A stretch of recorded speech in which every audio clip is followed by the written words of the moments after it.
Good evening, Dead and Rot Nocturnals. Welcome back to the hour where shadows speak, and the past refuses to stay buried. Our story tonight is a question. Do you believe in vampires? Not the kind with capes and castles, but the ones that walk among us, wearing grief like a coat and charm like a blade. This tale comes from a man named Vincent Harrow, a man who once danced with the devil and called it mercy. So light your candle, lock your door, and pour a glass of something red, because what you're about to hear isn't just a story. It's a confession soaked in velvet and blood. Enjoy the tale. They say monsters wear fangs, but I wore a leather jacket, and a silence no one could break. My name is Vincent Harrow, and this is not an apology. It's a memory soaked in dusk and regret, a requiem for what I became. It began in the summer of 1985. The city was slick with heat, neon, and secrets. Nightclubs beat like hearts too fast to hold. And somewhere beneath it all, I waited. I didn't want to be a killer, but thirst has no conscience. It only knows need. She was the first. Mandy, a dancer, blonde, laughed like the world hadn't broken her yet. She offered me a cigarette. I offered her eternity. She never got the chance to say no. I took her beneath the city lights, left her sleeping quietly, a rose resting on her chest. My signature, my shame. They found her the next morning. Gold, still, empty, 2 faint marks on her neck.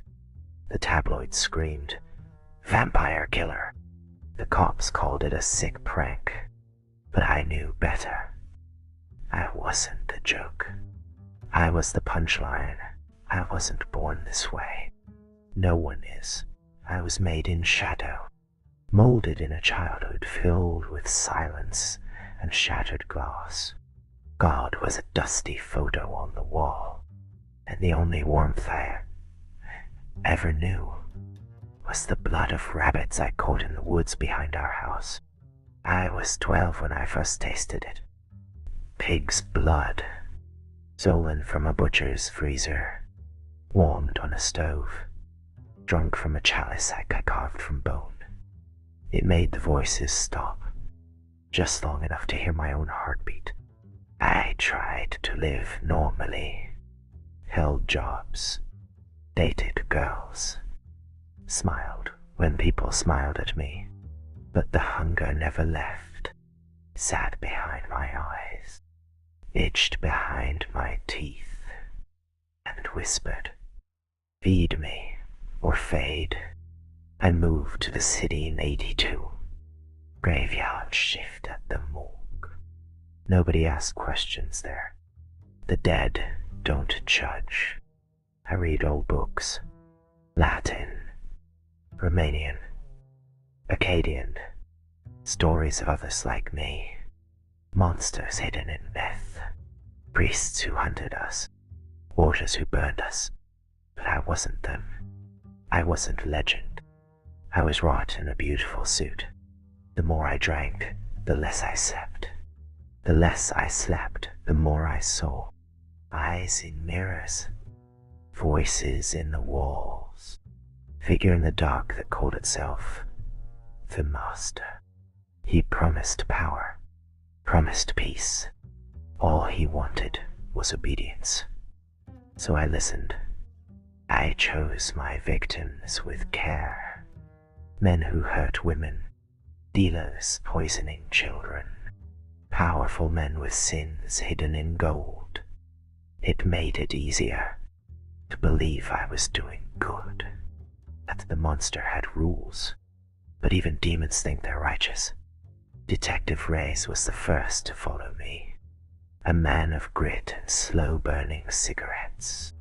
He traced my trail through whispers and lost souls. He cornered me once in an old cathedral, gun raised, cross trembling in hand. He said, "Whatever you are, you still bleed." I smiled. "Only when I want to." I let him live, not out of mercy, but because curiosity is darker than guilt. What does the law do when it sees a monster but cannot stop it? I kept going. Bars, back alleys, nightclubs and rooftops. But it wasn't just feeding anymore. I was building something, a ritual, a design. I began to gather symbols, a circle drawn in ash, petals of black roses, verses scraped from Old Testament parchment, my bread and wine for communion with darkness. Each life taken was a verse, each rose a prayer, each silence after the scream a key, because the master didn't just want blood, he wanted entrance. The door was almost open. They called me a serial killer, compared me to monsters in the news, but I wasn't killing for thrill. I was starving for purpose. The master told me when the stars aligned, I'd ascend, ascend, become more than human, less than divine. I believed him. That was my first true sin. Then came the man, vile name, Carson Reeves, a father, gentle man, his name tarnished by rumor, not fact. I found him in a church basement, a ritual circle already drawn, candles guttered like dying stars. He didn't fight. He didn't threat. He simply looked at me and asked for mercy. I felt the master's whisper, his promise of absolution through action. My hands moved before my heart caught up. What I thought was justice was only obedience. I completed the night, said the words, carved the verse into the air. But in that moment, the ritual cracked, not with carnage, but with silence. Then came Clara, a girl no older than a whisper, 12. I never saw her eyes, never heard her voice. She lived with her father. He deserved justice, or so I told myself. But the ritual I completed, the verse I carved in his flesh, was one too many. The door cracked. The night she died, no scream rose from her lungs. They found her lying still, no wounds, just silence, still, cold, a candle extinguished by air. The papers called it tragedy, heart failure, a defect. Her mother wept. The city offered prayers, but I knew. God help me, I knew. She was the price, the offering I never meant to make. Her absence spread through the neighborhood, a hush in rooms left behind. I spoke to no one. I didn't look in mirrors, until the night I returned to the cathedral, same as before. Only this time, he was there. He didn't raise a cross. He didn't speak my name. He held a candle. Its flame danced in his coat collar. There was nothing holy in his eyes, only purpose. He started toward me. I started to speak, but he only said, "It's not over." And then he left. I My rituals spiraled. I carved darker symbols, whispered dead tongues. Each night, my reflection grew more hollow, the leather jacket tighter on ribs that had forgotten how to breathe. The master didn't smile anymore. His voice became urgent, desperate.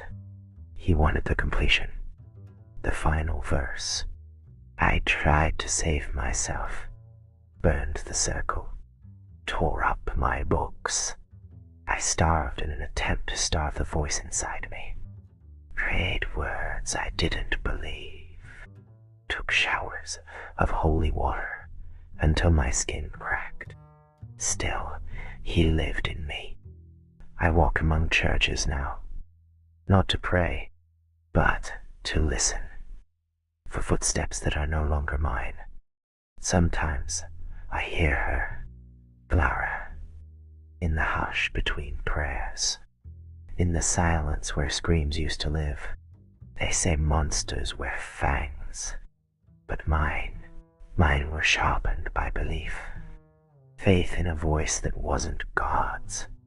My name is Vincent Harrow, and this is not an apology. It is a requiem for a child I never knew, for a man I was tricked into becoming, and for the door I should never have opened.